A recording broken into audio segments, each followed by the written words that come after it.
Hello everyone, I'm Harshna Verma, your civil engineering educator. Welcome back to our channel Civil Yodha by Unacademy. So आज मैं again आपके लिए एक important and interesting topic लेके आई हूँ from engineering hydrology, that is rain gauge and its types. So आज के lecture में हम पढ़ने वाले हैं कि आखिर ये रेन गेज क्या होता है एंड ऑल्सो हम different types of rain gauge की भी बात करने वाले हैं. सो स्टार्ट करते हैं आज का लेक्चर.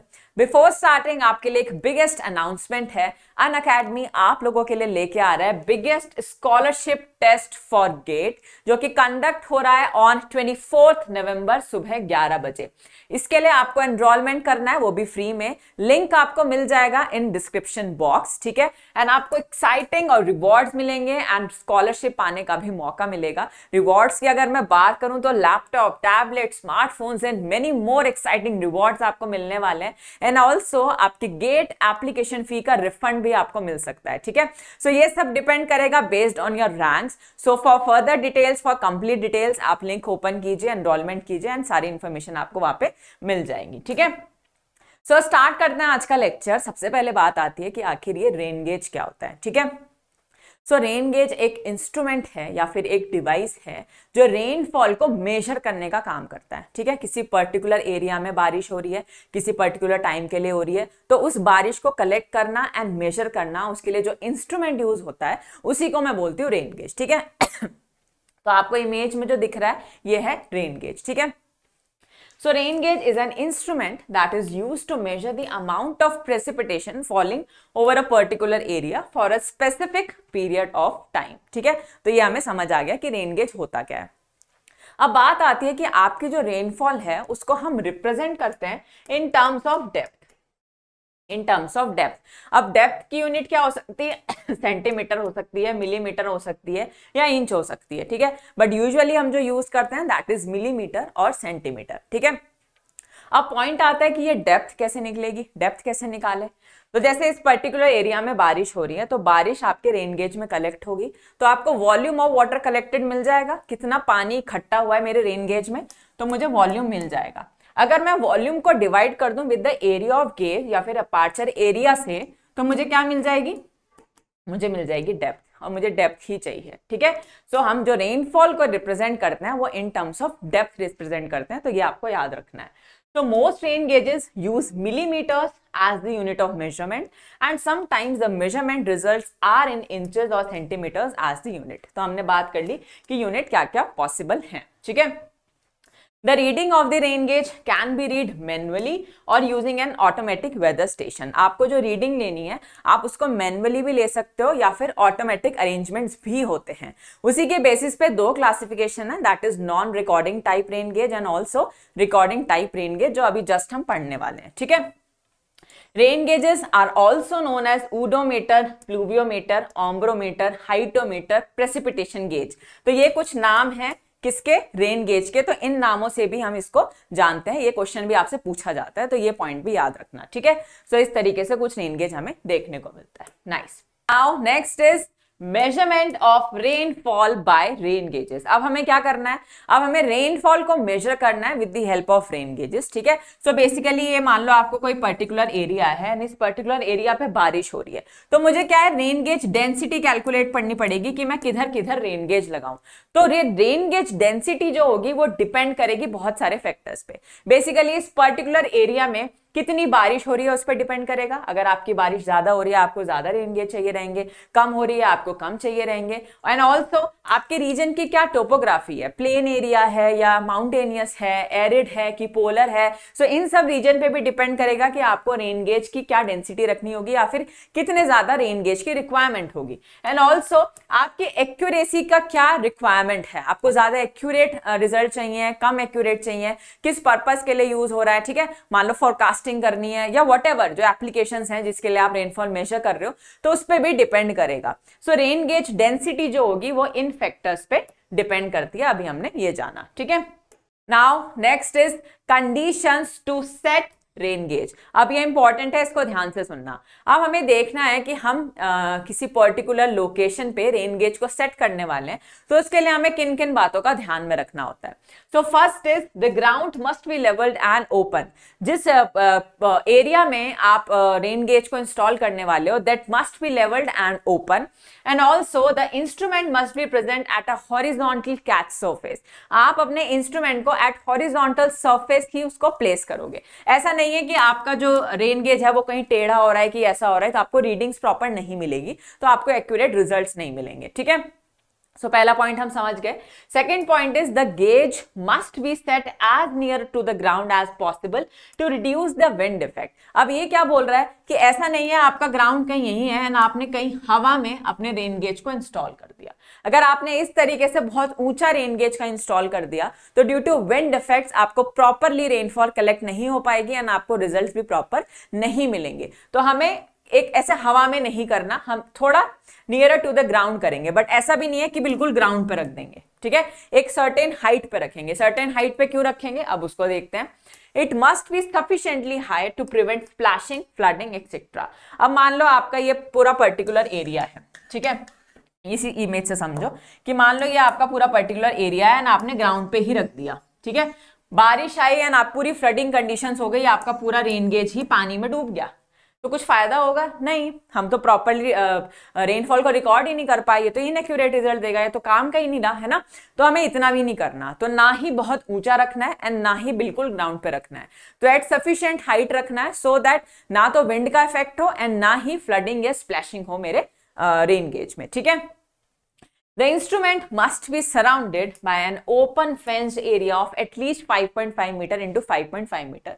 ये बोल रहा है कि जैसे मान लो आपका ये रेन गेज है, तो इस रेन गेज के 5.5 मीटर एरिया पे आपको क्या करनी है, एक फेंसिंग कर देनी है। ठीक है, बेसिकली एक बाउंड्री बना देनी है जिससे ह्यूमन इंटरवेंशन ना हो, कोई एनिमल्स वगैरह ना आ जाए, अदरवाइज हमारा रिकॉर्ड खराब हो जाएगा, हमारे एक्यूरेट रिजल्ट्स नहीं मिलेंगे। तो हमने एक फेंसिंग कर दी है अपने रेन गेज के अराउंड। ठीक है, No object should be nearer to the instrument than 30 metre or twice the height of obstruction। अब ये क्या बोल रहा है कि मान लो ये आपका रेन गेज है, तो पहले तो आप ये मेक श्योर करना कि रेन गेज के 30 मीटर तक कोई ऑब्स्ट्रक्शन ना हो, 30 मीटर तक कोई ऑब्स्ट्रक्शन ना हो। बट इन केस ऐसा पॉसिबल ना हो तो क्या करें कि आपके जो रेन गेज है उसके 30 मीटर तक आपको कोई खाली जगह मिल ही नहीं रही है, आपको कुछ ऑब्स्ट्रक्शन मिल रहे हैं, तो उसमें क्या करेंगे कि मान लो कोई ऑब्स्ट्रक्शन है जिसकी हाइट है h, ठीक है, जिसकी हाइट है h, तो आप इतना तो मेक श्योर करो कि आपके रेन गेज और ऑब्स्ट्रक्शन के बीच में मिनिमम डिस्टेंस कितना हो, 2h। मिनिमम कितना हो, 2h, तो इतने डिस्टेंस पे तो होना ही चाहिए। सो आपको ये पॉइंट्स याद रखने हैं। पहला क्या है कि आपको जो रेन गेज है वो ऐसा नहीं है बहुत हवा में रखना है, ठीक है, और ऐसा भी नहीं करना कि बिल्कुल ग्राउंड पे रख देना है। एंड ऑल्सो आपको फेंसिंग करनी है 5.5 मीटर इंटू 5.5 मीटर की। एंड ऑल्सो आपको मेक श्योर करना है कि आपके इंस्ट्रूमेंट के 30 मीटर के आसपास कुछ नहीं होना चाहिए। बट अगर कोई ऑब्जेक्ट है उसकी हाइट h है तो आप मेक श्योर करो कि 2h डिस्टेंस मेंटेन रहे आपके रेन गेज और इस ऑब्जेक्ट के बीच में। ठीक है, नाइस। नेक्स्ट हम बात करते हैं टाइप्स ऑफ रेन गेज की। ठीक है, सो रेन गेज हमारे ब्रॉडली दो क्लासिफिकेशन होते हैं, that is non recording type and also recording type.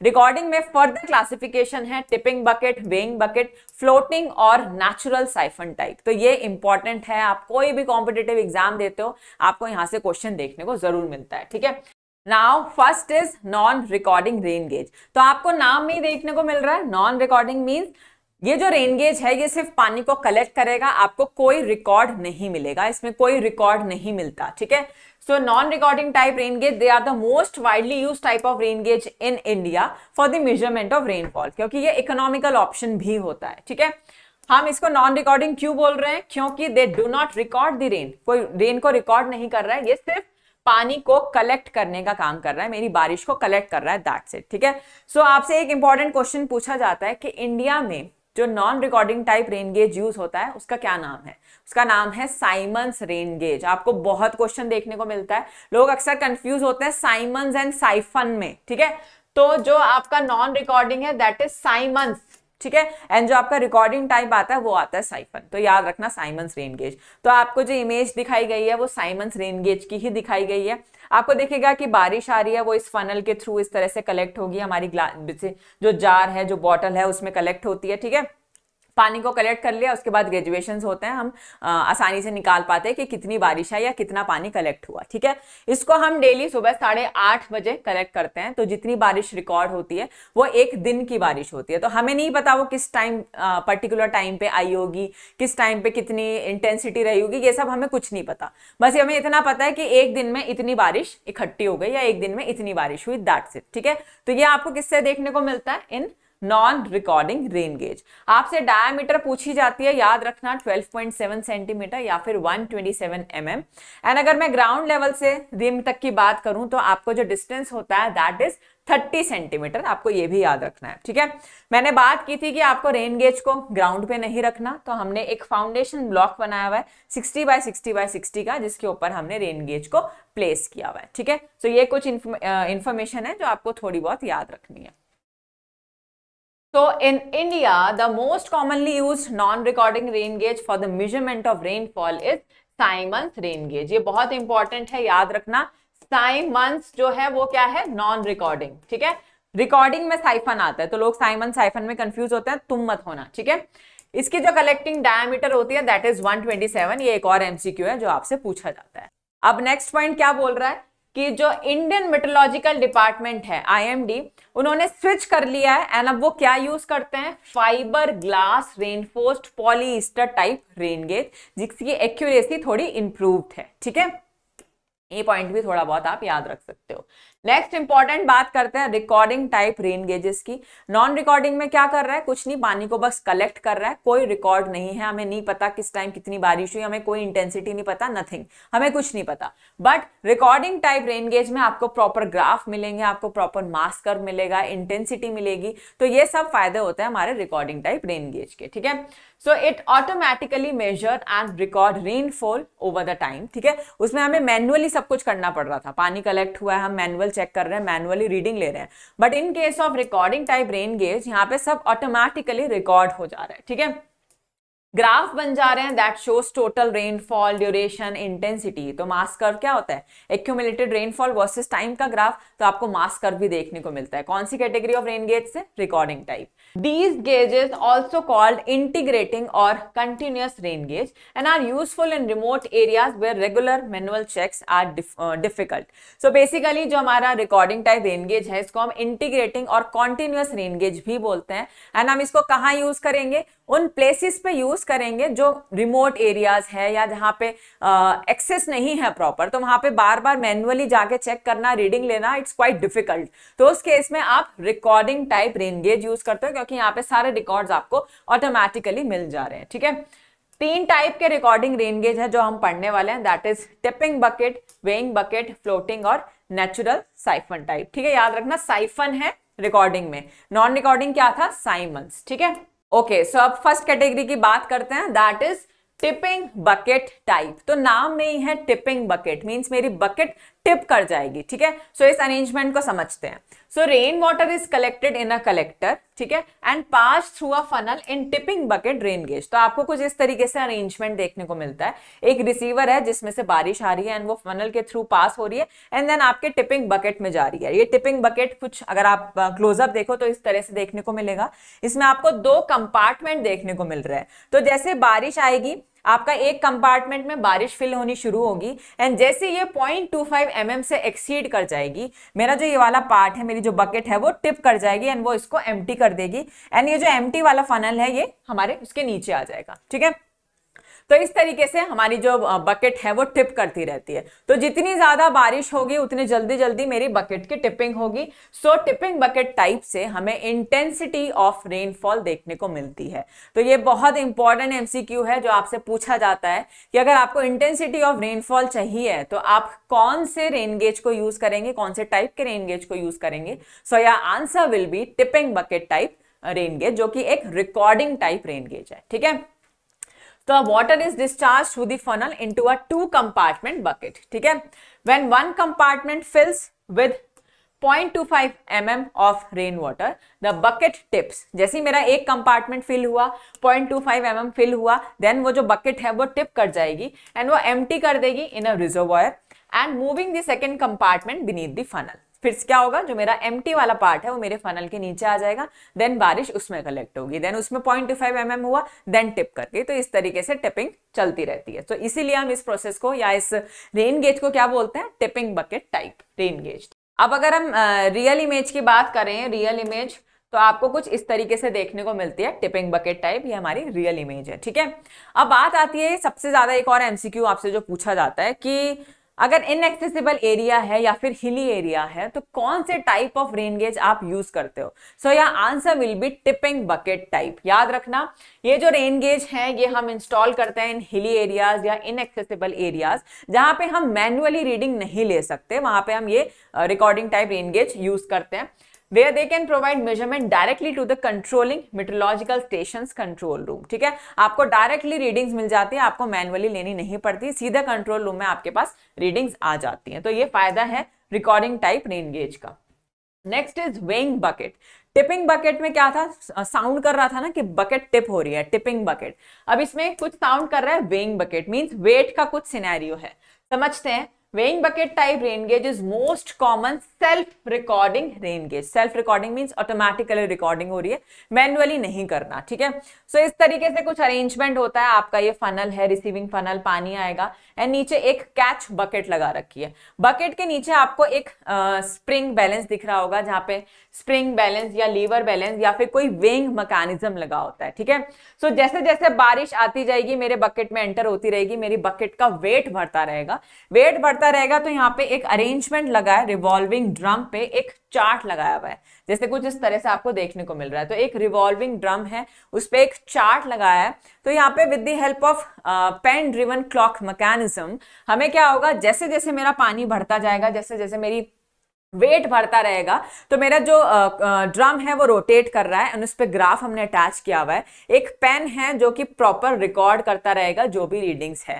तो हमें विद टाइम हमें एक्यूमुलेटेड रेनफॉल देखने को मिलती रहेगी। तो जितनी भी बारिश इकट्ठी हो रही है हमें वो देखने को मिलती है। तो यही फायदा होता है वेइंग बकेट का कि इसमें आपको मास कर्व देखने को मिलता है। क्या देखने को मिलता है, mass curve, that is accumulated rainfall versus time का ग्राफ, मास कर्व है। ठीक है, सो ये इसका फायदा है। So the movement of bucket due to its increasing weight is transmitted to a pen which traces record और some marking on a clock driven chart. जैसे जैसे मेरा वेट बढ़ता रहेगा, ये जो रिवॉल्विंग ड्रम है जिसपे चार्ट माउंटेड है, with the help of pen इसमें आपको प्रॉपर मार्किंग, प्रॉपर ट्रेसेस मिलते रहेंगे कि किस तरीके से आपको एक्यूमुलेटेड रेनफॉल वेरी कर रही है with respect to time, and आपको ग्राफ मिल जाएगा जिसको मैं क्या बोलूंगी, मास कर्व। ठीक है, सो वेइंग बकेट टाइप में आपको क्या मिलता है, प्लॉट मिलता है, accumulated rainfall against the ellipse time, and जो कर्व मिलता है दैट इज मास कर्व, जो आपको इस तरह से कुछ देखने को मिल रहा है। तो हमें यहाँ पे देखने को मिल रहा है कि पहला स्टॉर्म आया, कुछ इस तरीके से बारिश आई, देन कांस्टेंट मींस इतने पोर्शन में कोई बारिश नहीं है, इस टाइम में कोई बारिश नहीं है, देन सेकंड स्टॉर्म आया, देन कोई बारिश नहीं है। तो अगर मैं इस ग्राफ का स्लोप निकालूंगी तो मुझे क्या मिल जाएगी, इंटेंसिटी, कि कितने टाइम में कितनी बारिश हुई है। ठीक है, तो ये किसका फायदा है, वेइंग बकेट टाइप का। नेक्स्ट इज नेचुरल साइफन या फिर फ्लोटिंग टाइप रेन गेज। नाम में ही है नेचुरल साइफन, मींस यहाँ पे साइफोनिक एक्शन हो रहा है, and also floating type means इसमें फ्लोट भी यूज हो रहा है। फ्लोट जैसे आपके कूलर में यूज होता है या आपके और कहाँ यूज होता है, पानी की टंकी में यूज होता है, जिससे पता लग जाता है ना कि कूलर में कितना पानी है, कितना बचा है। ये सब जो फ्लोटिंग अरेंजमेंट है वही हम इसमें यूज करते हैं। So this type of rain gauge is also known as float type rain gauge या फिर natural siphon type। ये किसकी कैटेगरी है, रिकॉर्डिंग की। ठीक है, इसकी जो वर्किंग है that is similar to weighing bucket only। इसमें भी एक फनल है जो पानी को रिसीव करेगी, which is collected in a rectangular container, and इसमें हम क्या करते हैं, एक फ्लोट प्रोवाइड किया जाता है at the bottom of the container. आपका जो कंटेनर है उसके नीचे एक फ्लोट प्रोवाइड किया जाता है, and this float rises as the water level rises in the container. आपको कुछ इस इमेज से देखने को मिलेगा, जैसे ये आपका एक कंटेनर है, हमने इसमें एक फ्लोट प्रोवाइड कर दिया जो अभी बॉटम पे है। जैसे जैसे मेरे फनल से पानी आता रहेगा, मेरा जो ये फ्लोट है ये ऊपर राइज करता रहेगा। इस फ्लोट रॉड से ही कनेक्टेड है मेरा जो ऊपर डम है या उस पे जो पेन है वो प्रॉपर अरेंजमेंट जो अभी वेइंग बकेट में था वही अरेंजमेंट यहाँ पे भी है। तो जिस तरीके से पानी बढ़ता रहेगा आपको यहाँ पे ग्राफ मिलता रहेगा, जैसे आप नीचे देख पा रहे हो। देख रहे हो कि जैसे जैसे पानी बढ़ रहा है इस तरह से आपको ट्रेसेस या आपको ग्राफ देखने को मिल रहा है। जैसे ही मेरा फ्लोट टॉप पे आ जाएगा तो आपको यहाँ पे दिख रहा है कनेक्टिंग पाइप है और एक साइफन है, साइफनिक अरेंजमेंट है।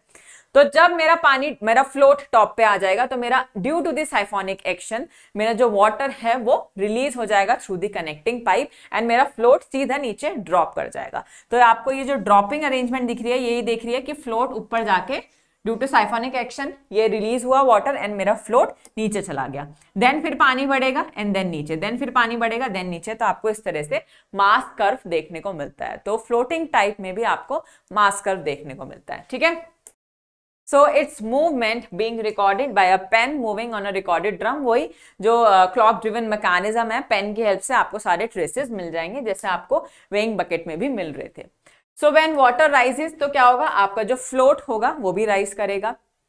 जैसे ही वो टॉप पे पहुंचेगा the siphonic action comes into operation and ये मेरे जो वाटर है उसको आउटवर्ड रिलीज कर देगा through the connecting pipe and all water in a box is drained out and हम उसको फिर देन कलेक्ट कर लेंगे।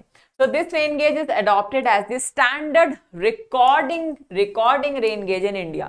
Non-recording rain gauge क्या था? Siemens.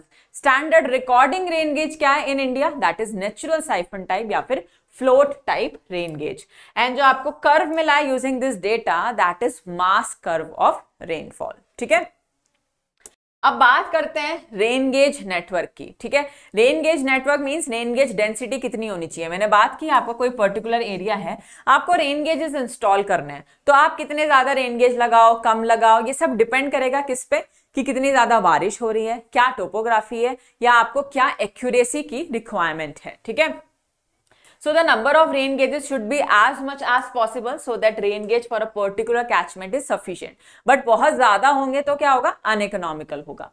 So WMO that is World Meteorological Organization ने कुछ recommendations दी हैं कि अगर आपका प्लेन एरिया है मीन्स आपको एज सच डिफरेंस या कुछ नॉन यूनिफॉर्मिटी नहीं मिलेगी, यूनिफॉर्म आपको मिलेगा रेनफॉल या उसकी जो रीडिंग्स हैं।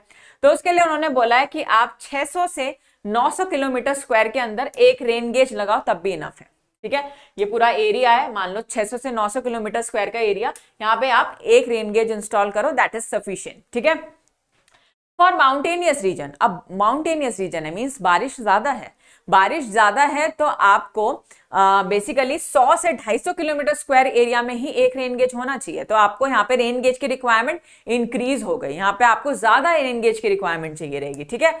अगर मैं बात करूं for arid and polar regions, कोई ऐसा रीजन है जहां बारिश ही नहीं आ रही, अब एरिड रीजन है, पोलर रीजन है जहां बारिश ही नहीं आती, तो वहां पे आप क्या करोगे, आप 1500 से 1000 किलोमीटर स्क्वायर में एक रेन गेज इंस्टॉल करोगे। सो हमने देखा था स्टार्टिंग में कि रेन गेज डेंसिटी डिपेंड करेगी सेवरल फैक्टर्स पे, तो आपको वहां पे ये पॉइंट समझ आ रहे होंगे कि ये किस वजह से हो रहा है, ठीक है। आपसे एग्जाम्स में क्या पूछा जाता है, आपसे इंडियन स्टैंडर्ड रिकमेंडेशंस पूछे जाते हैं जो बहुत इंपॉर्टेंट है, ठीक है। प्लेन एरिया की मैं बात करूं तो आपको एक स्टेशन पर 520 किलोमीटर स्क्वायर, ठीक है। अगर for regions for average elevation 1000 metre means mean sea level से 1000 मीटर ऊपर अगर एलिवेशन है तो उस पर्टिकुलर एरिया में आप वन स्टेशन लगाओगे अराउंड कितने एरिया में, 260 टू 390 किलोमीटर स्क्वायर में आप एक स्टेशन इंस्टॉल करोगे, एक rain gauge, that is sufficient. अगर माउंटेनियस एरिया है then one station for 130 kilometre square. तो ये सब आपको याद रखने हैं, ये इंपॉर्टेंट है, ठीक है। अब मोस्ट इंपॉर्टेंट नोट की बात करते हैं। तो as per recommendations of World Meteorological Organization WMO ने एक आपको रिकमेंडेशन दी है कि मान लो कोई पर्टिकुलर एरिया में आपको 10 रेन गेज स्टेशंस लगाने हैं या 10 रेन गेज इंस्टॉल करने हैं, ठीक है। सो उन 10 में से आप कितने रिकॉर्डिंग टाइप रखोगे, कितने नॉन रिकॉर्डिंग टाइप रखोगे, ये भी तो बताओ। अगर मैंने सारे रिकॉर्डिंग टाइप रख लिए तो बहुत कॉस्टली होगा, मैंने सारे नॉन रिकॉर्डिंग टाइप रख लिए तो मुझे ना ग्राफ मिल रहा है, ना मुझे मास कर्व मिल रहा है, ना मुझे इंटेंसिटी पता चल रही है, ना मुझे ड्यूरेशन पता लग रही है, ठीक है। तो ऐसा भी मैं नहीं कर सकती क्योंकि मुझे रिकॉर्ड भी चाहिए। तो इस कॉम्बिनेशन के लिए हमें WMO ने क्या बोला कि आपके जितने भी रेन गेज हैं उसका 10% रिकॉर्डिंग टाइप होना चाहिए। मान लो 10 है ना, तो 10 में से एक जो होगा वो रिकॉर्डिंग टाइप होगा एंड बाकी जो 9 है वो non recording type rain gauge होंगे। तो ये नोट या ये पॉइंट बहुत इंपॉर्टेंट है जो आपको याद रखना है, ठीक है। So that's it for today. I hope आपको समझ आया होगा कि रेन गेज क्या होता है, एंड ऑल्सो हमने different types of rain gauge की भी बात कर ली। अगर आपको ये वीडियो अच्छा लगा हो, वीडियो को लाइक करें, शेयर करें, और आपकी कोई भी क्वेरीज हो कमेंट बॉक्स में मेंशन करें। मिलते हैं नेक्स्ट वीडियो में। Till then bye bye and take care.